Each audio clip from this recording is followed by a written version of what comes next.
ẹ káàárọ̀ ẹ káàsán ẹ kú ìyálẹ̀ta mo kí gbogbo ọmọ Yorùbá káàkiri gbogbo àgbáńlá ayé o gbogbo ọmọ Yorùbá tí ń bẹ ń gbèrè òkun mo kí yín ọmọ Yorùbá tí ń bẹ ń gbèrè ọ̀sà mo kí yín èmi náà ni Lukman ọmọ Ayédáre bàbá ọgbọ́n ọmọ ọ̀dọ̀ àgbà ó ti lé ní ọdún 5 sẹ́yìn tá a ti ṣe live program báyìí gbogbo àwọn èyí tẹ̀ ń wò tẹ́lẹ̀ bóyá tẹ̀ ń wò ta post àwọn èyí tó ti wà lórí bóyá lórí Facebook láti ọ̀pọ̀lọpọ̀ ọdún sẹ́yìn mo ní mo download síbẹ̀ tó àtúntí wá padà síbẹ̀ lónìí rẹ̀ butu báyìí ọyẹ wá nǹkan kan fìdílé tàbí kẹ fìdílé nǹkan ẹ jẹ́ ká fẹnu mẹ́nu ẹ jẹ́ àfẹ̀tẹ̀mẹ́tẹ̀ ká wá sẹ́nu bẹ́ńgá ẹ yá mi létí ìtọ̀tún yín kẹ́ fi tò sílẹ̀ èmi ọmọ yín náà ní Lukman ọmọ Ayédáre lẹ́ẹ̀kan sí o àbọ̀ ọgbọ́n ọmọ ọ̀dọ̀ àgbà tẹ́nìkan bá ní ọmọ ọ̀dọ̀ àgbà lòun tẹ́ ẹ bá ti gbọ́ Lukman ọmọ Ayédáre kì í ṣèmi ohun tẹ́ ẹ máa gbọ́ yẹn náà lẹ́ ń gbọ́ yìí o mo fẹ́ sọ̀rọ̀ fún wa nípa ọfà ara ọfà ẹ̀yin náà ti gbọ́ láìmọye ọ̀nà ẹ ti gbọ́ kódà ń bí ayé burú dé wọn a máa ta ọfà lu iṣẹ́ ẹni tí gbogbo nǹkan yìí ó sì dàrú ẹ gbọ́ ayé ò ní ta wá lọ́fà o ọfà tí wọ́n fi gbójú lọ́wọ́ ẹni ń bẹ èyí tí wọ́n fi dání lórí rú ń bẹ gbogbo èyíkéyìí ọfà tọmọ aráyé máa ta kò ní bà yín kò ní bà yín kò ní bàdílé yín kò ní bàdílé mi ẹ jẹ́ n kọ́ yín léwé kékeré kan mọ ìtúbọ̀n gàrí èbó àwọn bàbá wa ọdẹ wọn ìfẹ́ pè ní ẹ̀túbọ̀n wọn ní gàrí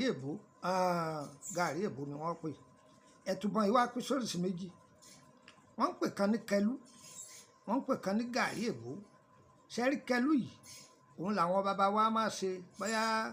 tí wọ́n bá ó ní àwọn ètò ogi tí wọ́n ó sun wọ́n wá fi gàrí èbó yóò ní ìmí òrùn nú ọ̀sán níbi wọ́n ti ṣe ẹ̀tù èbó yìí àbí ẹ̀tù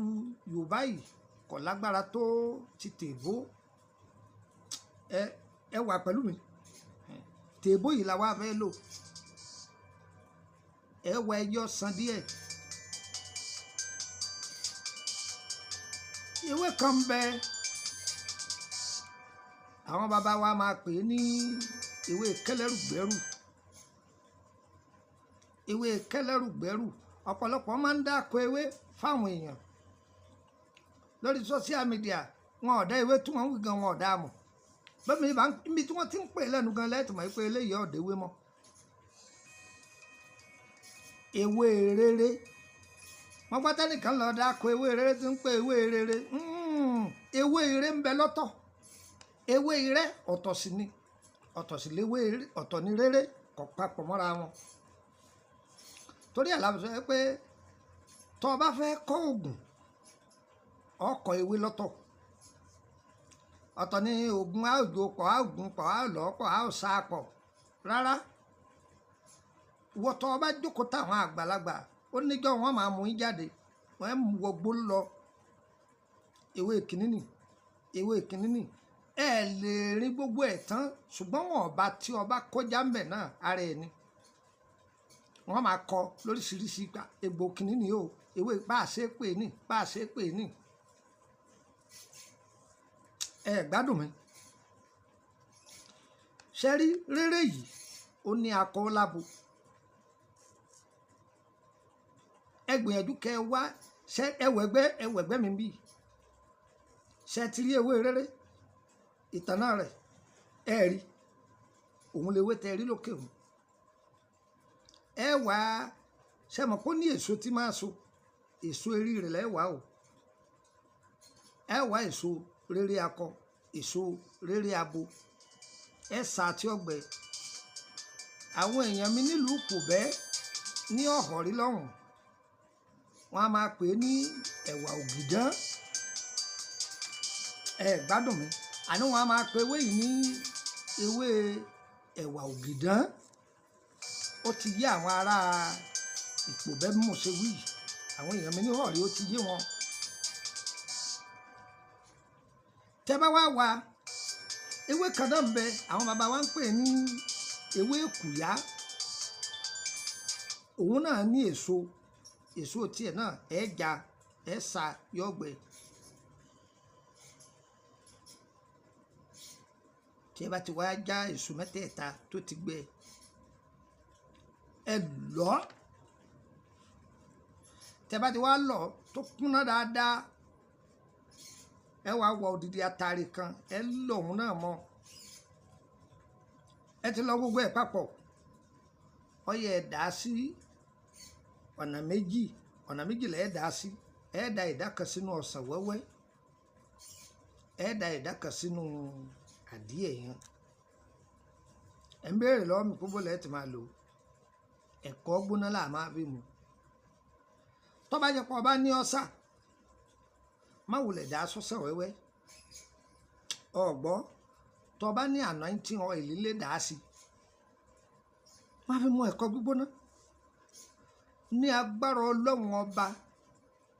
ọba tó lẹ̀mí mi tó lẹ̀mí yín, ọlọ́run yóò dáwọ́ lé yín. ọlọ́run lọ́ba alágbára o, òun lọ́ba alámọ̀tán o, ṣùgbọ́n wà nínú àwọn táwọn àgbàlagbà tí wọ́n ti fi ṣèwòsàn kò ṣeé gbé lọ́rùn àìjúbà fògùn sínú kú, òun ni wọ́n lé wa lọ́wọ́ káwa náà fi ṣèyọ̀ǹda fọ́mọ ẹ̀dẹ́ ènìyàn. àìbá wa mọ̀ ó ké wọ́n ní ọtán lẹ́nu ó kù ní kú. ẹ máa bá mi ká lọ. nọ́mbà wo lẹ lè fi darapọ̀ mọ́ wa lórí ètò? mo ní WhatsApp group o tó sì pọ̀ rẹpẹtẹ. ìkànnì à ń pè ní private group, àwọn kan bẹ public. private ẹyọ kan ní, gbogbo àwọn yòókù public ni. gbogbo group mi jẹ́ 23 mẹ́tàléníogún. ẹ̀ ń bèrè kó sì pọ̀ èrò lọ́pọ̀, èmi kọ́ èrò ní. ìfisẹ́ yìí lẹ̀ torí kó lè wá bá mi o, tàbí torí kó lè máa pe nọ́mbà mi o. fún ìwòsàn ló wà fún. tó bá wá dọ́dọ̀ rẹ má dàá dúró, ìwọ náà máa pín. àwọn èèyàn ní ìdí ẹ̀, ẹ má jẹ́ wọn ó fowó ṣòfò mọ́, ẹ máa pín kọ́ kárí wọn. sórí nọ́mbà nàìjíríà mi tó bá pè tí ò lọ ìrìnsí lórílẹ̀‐èdè nàìjíríà ni. pè mí lórí WhatsApp nàìjíríà ọ̀rọ̀ sọ yín sì fún ọ ní nọ́mbà orílẹ̀‐èdè bẹ̀nẹ̀ kan. ọ̀yà mú gègé rẹ̀ kọ́kọ́ +23480 3298 3298 ọgbọ dáadáa +23480 3298 3298 gbà kan sí ọmọ ọ̀dọ̀ +23481 33 155 111 ọgbọ dáadáa +23481 33 155 111 nọ́mbà méjèèjì mú ọ̀dọ̀ di fún ọ lùkà sí. sórí kan tí ń fún ọ sí yìí yóò jẹ nọ́mbà orílẹ̀-èdè Benin. nọ́mbà orílẹ̀-èdè Benin tí mo fẹ́ fún ọ yìí +229 54 65 1928 +229 54 65 1928. àdúrà gbogbo wọ́n gbà ó yẹ́yẹ́ wá kò ní yẹ́ ẹ lẹ́ o, ire o ire kàbìtì.